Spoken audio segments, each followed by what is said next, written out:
Paul, 37, a construction worker from Glasgow, Scotland, fell out with his family on Christmas Day over their anti-vax opinions. Paul, who asked Insider not to publish his surname, said, "With the Christmas lockdown exemption in Scotland, I was really excited to see my family again after what had been a very difficult year.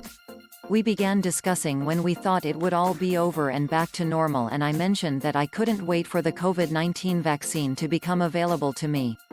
I began thinking about which I would choose out loud when my sister-in-law loudly proclaimed she wouldn't be having any of them. When I calmly asked her why, she angrily said that she wouldn't put something with so much mercury in her body," Paul continued. "When I tried to explain the benefits of vaccines to her, she just got even more frustrated and basically put a damper on the whole day. I haven't spoken to her or my brother since, even though my wife and I have spent every New Year's Day with them for the last 10 years.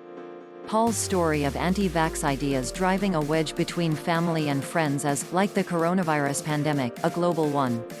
Aziza, a 22-year-old law student from Cape Town, South Africa, who did not want to disclose her last name, told Insider that she lost two good friends in one heated debate. She said, "The first argument was around November, and we were having a chat about COVID and vaccines. That's when they started saying they won't get one and that the vaccine was a microchip. They provided a conspiracy theory clip they got on YouTube and also said that it was discussed at their church.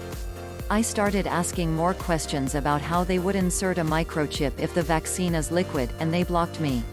As the COVID-19 vaccines are rolled out, coronavirus skeptics have taken to social media to share their anti-vax credo. Having spent 2020 warning that the coronavirus was a pandemic conspiracy, the standard COVID-19 test, the PCR, gave 93% false negatives and labeled those who disagreed sheeple. The mass vaccination rollout has now become the focus. Anti-vaccination opinions date back to the 18th century and the discovery of the first smallpox vaccine. In the US, religious leaders condemned them as the devil's work.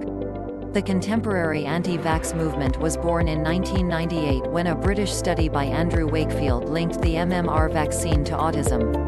Holly, a 42-year-old space engineer from Houston, Texas, who also asked Insider not to publish her surname, fell out with her cousin and didn't speak to her for years after saying she was thinking of not getting her 2-month-old son MMR vaccinated.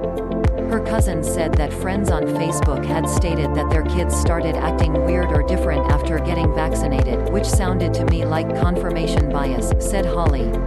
I said that it also wasn't fair to her son if he got sick. She didn't seem to care or think it was an issue.